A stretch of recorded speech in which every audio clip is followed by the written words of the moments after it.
Ndiyo, tunasema asante kwa Mungu kwa siku ya leo tena. Kitabu cha Wakolosai sura 1 na mstari wa 27, maandiko yanasema, Kristo ndani yenu ni tumaini lenye utukufu. Leo nimekuletea ujumbe ambao unasema bado tumaini lipo, bado tumaini lipo. Na Mtume Paulo anatufunulia ya kwamba aseme Kristo ndani mwetu ni tumaini lenye utukufu. Ukiwa na Yesu Kristo ndani mwako, wewe una utukufu, wewe una ushuhuda, wewe unatembelea ushindi, unatembea katika ushindi. Mahali ambapo tumesoma maandiko yanatukumbusha tena ya kwamba tumaini letu ni ndani ya Yesu Kristo. Watu wengi hutia tumaini katika mali zao, watu wengi hutia tumaini katika pesa zao, watu wengi hutia tumaini katika elimu yao, lakini tumaini iliyo kubwa ni katika Yesu Kristo. Tumaini iliyo kubwa ni katika Yesu Kristo, maana tumaini ni matarajio ya uhakika katika ahadi za Mungu. Ni kuwa na uhakika ya kwamba Mungu atadhihirisha ahadi zake. Mtu anayekuwa na imani akiwa na uhakika ya ahadi iliyo juu ya maisha yake, mtu huyo anaelewa ya kwamba bado tumaini liko. Hali yako ya sasa haidetermine kesho yako. Yawezekana leo yako imejawa na taabu, yawezekana leo yako imejawa. Nimekuja kukuambia ya kwamba bado tumaini, ya kwamba bado tumaini liko, ya kwamba Yesu Kristo ndani mwako ni tumaini lenye utukufu.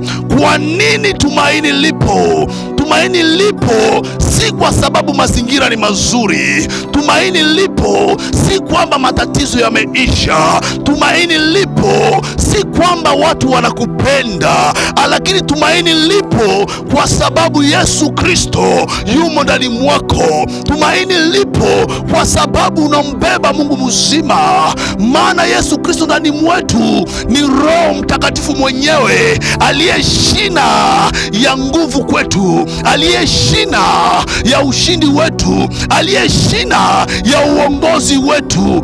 Bado tumaini lipo, bado tumaini lipo, maana shetani ana silaha zake za kuwajaribu wengi, lakini kati ya silaha za shetani hatumii ugonjwa tu kama silaha, hatumii umaskini tu kama silaha, lakini silaha iliyo kubwa ni kukata tamaa, ni kukata tamaa. Mtu akikata tamaa, huyo mtu amemalizika. Mtu akikosa tumaini, huyo mtu ameshindwa kabla ya vita. Lakini mtu akiwa na tumaini, haijalishi anapitia nini, haijalishi maisha yake yanazorota, wewe ukiwa na tumaini utasimama tena. Ukiwa na tumaini utasimama tena. Bado tumaini lipo kwa sababu Mungu bado anaketi kwenye kiti cha enzi. Tumaini lipo kwa sababu Bwana yuko kwenye kiti cha enzi. Tumaini lipo kwa sababu Yesu bado anakutetea, bado anasimama upande wako. Ninamwona Ayubu akipitia muda mgumu. Namwona Ayubu mali yake imekwisha, watoto wake wamekwisha, hata afya yake imezorota, lakini Ayubu anasema ya kwamba najua ya kwamba mtetezi wangu yu hai.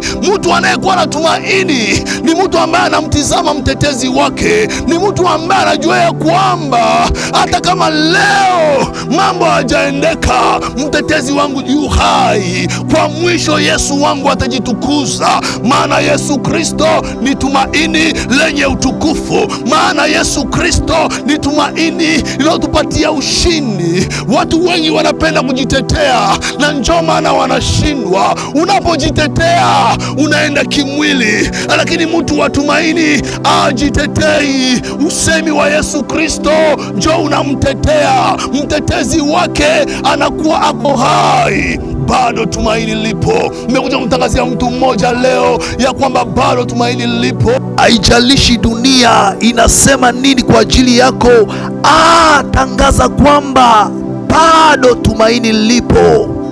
Kwa sababu Yesu Kristo ndani mwangu ni tumaini lenye utukufu. Bado tumaini lipo hata kama hali yako imezorota. Bado tumaini lipo hata kama wanadamu wanakuchekea. Bado tumaini lipo hata kama watu wanaona ya kwamba leo yako inayala maswali. Bado tumaini lipo hata kama ulimwengu unaona ya kwamba leo yako ni bure, maana Kristo ndani mwako ni tumaini lenye utukufu. Tumaini lako ama kesho yako ni ya furaha. Namuona Ezekieli, unaposoma kitabu cha Ezekieli sura 37, Ezekieli anasema ya kwamba mkono wa Bwana uko juu yangu. Na Bwana akampeleka Ezekieli katika hali ya kiroho, katika bonde yenye kujaa mifupa mikavu. Na Bwana akamwambia Ezekieli, mifupa hii yaweza kupata uhai tena. Ezekieli akasema ya kwamba Bwana, wewe wajua. Ezekieli aliweka tumaini yake katika Bwana kwa habari ya mifupa mikavu. Bwana Mungu akamwambia Ezekieli, tabiri juu ya mifupa mikavu hii ili ipate tena kupata uhai. Na Ezekieli akatabiri juu ya mifupa mikavu, na maandiko yaniambia ya kwamba mifupa mikavu ikapata tena uhai, mifupa mikavu ikapata tena kurejeshwa upya. Nimekuja kuambia mpendwa ya kwamba wewe ni nabii wa maisha yako.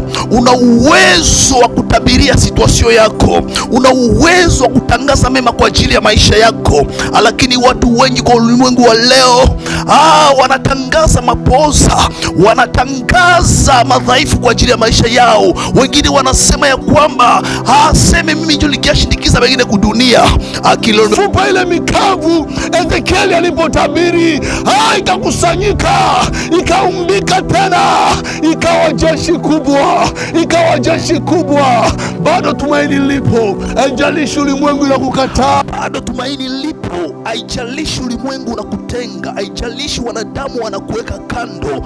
Bado tumaini lipo. Wewe mtazame Yesu Kristo, maana Kristo ndani mwetu ni tumaini lenye utukufu. Ninawaona wandugu kwenye lango la Samaria, watu 4 wenye ukoma au wapendwa walikuwa wamekatiliwa mbali kwa ajili ya hali yao ya ukoma. Maandiko yananiambia aseme njaa ilipokuwa katika Samaria, hao wandugu walikuwa wakiishi kwa kutegemea chakula kutoka mjini, walikuwa wakisubiria chakula itakayotoka katika mjini Samaria, lakini njaa ilipoingia kila kitu ikaharibika.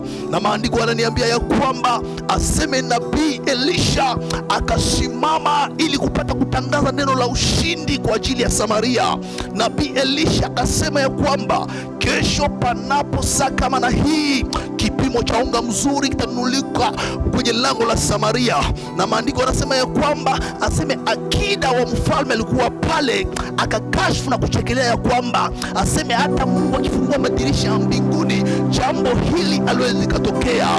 Bado tumaini lipo katika neno la Kristo, katika neno la Bwana kuna tumaini. Na maandiko yanasema ya kwamba aseme Bwana Mungu aliwatumia watu wema, watu ambao walikuwa wamekataliwa na taifa. Bado tumaini lipo. Na wapendwa hao 4 waliokuwa wakikaa kwenye lango la Samaria wakasema ya kwamba tukibaki hapa hali itatua, na hata tuseme ya kwamba tuende mjini watatua. Acha tuende kambi ya Washami, tuende kambi ya adui zetu, ili tuone kama watatuhifadhi ama watatuhifadhi. Hawakutambua ya kwamba kuna neno ambayo imetamkiwa, neno la tumaini, neno la faraja, neno la ushindi. Na walipoanza safari wakiendea kambi ya Washami, maandiko yananiambia kwamba aseme Washami wakasikia milio ya farasi kama jeshi kubwa.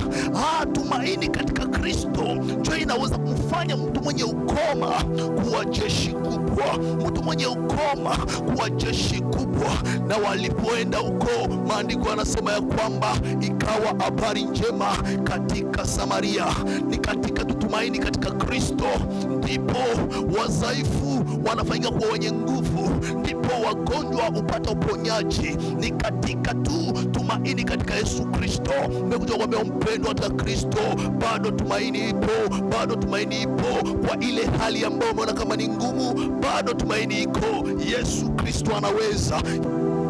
Tumaini utuongezea nguvu wakati wa majaribu. Mtu mwenye tumaini anaona tofauti na watu wenye hawana tumaini. Mtu mwenye tumaini ni mtu mwenye imani kubwa, ni mtu mwenye anaona solution kwenye wengine washakata tamaa, ni mtu mwenye anaona victoire kwenye ulimwengu imesema kama hakuna ushindi.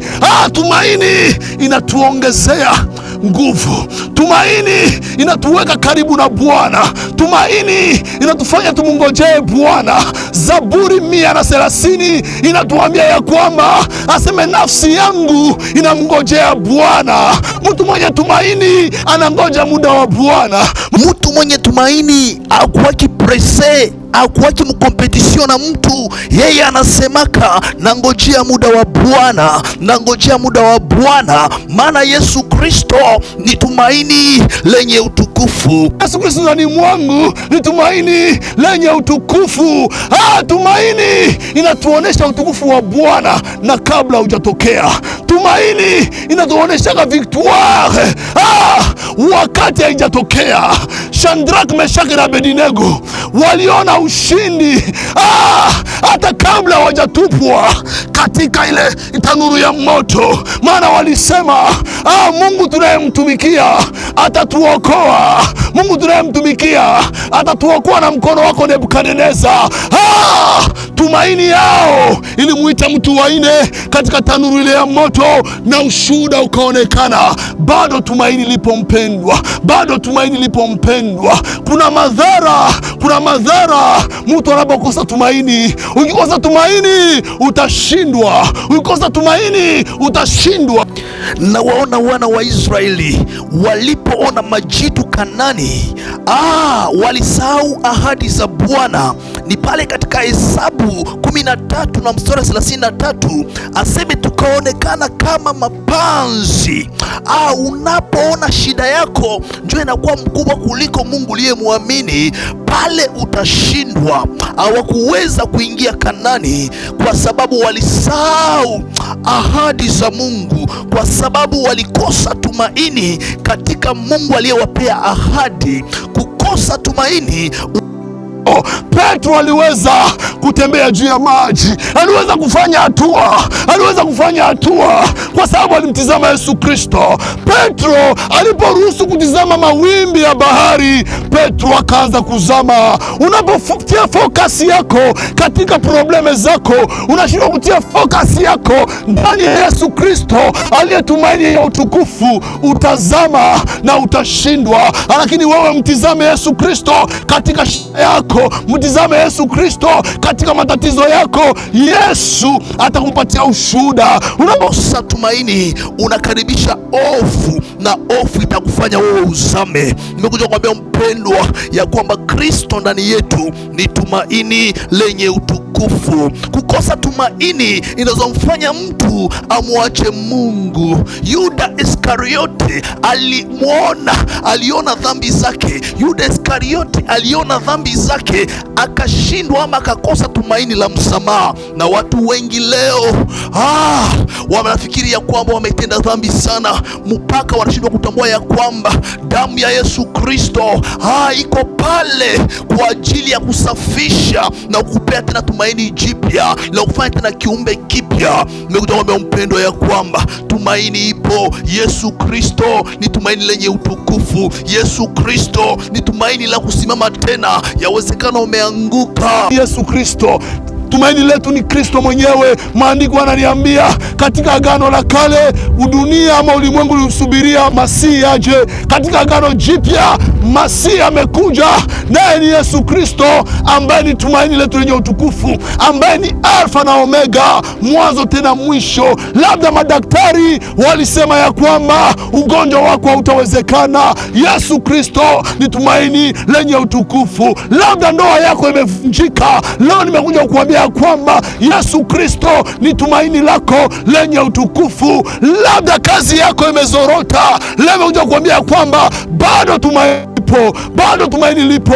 Mtumainie huyu Yesu na ushuhuda ni wako. Acha Bwana Mungu akubariki. Mtakatifu shetu mbinguni, tunasema asante kwa kutukumbusha tena kwa tariki ya leo ya kwamba wewe ndani mwetu ni tumaini lenye utukufu, ya kwamba Kristo ndani mwetu ni ushuhuda wetu. Kristo ndani mwetu ni vyote tunavyohitaji. Asubuhi ya leo na waleta wote waliokata tamaa, asubuhi ya leo na waleta wote waliovunjika mioyo.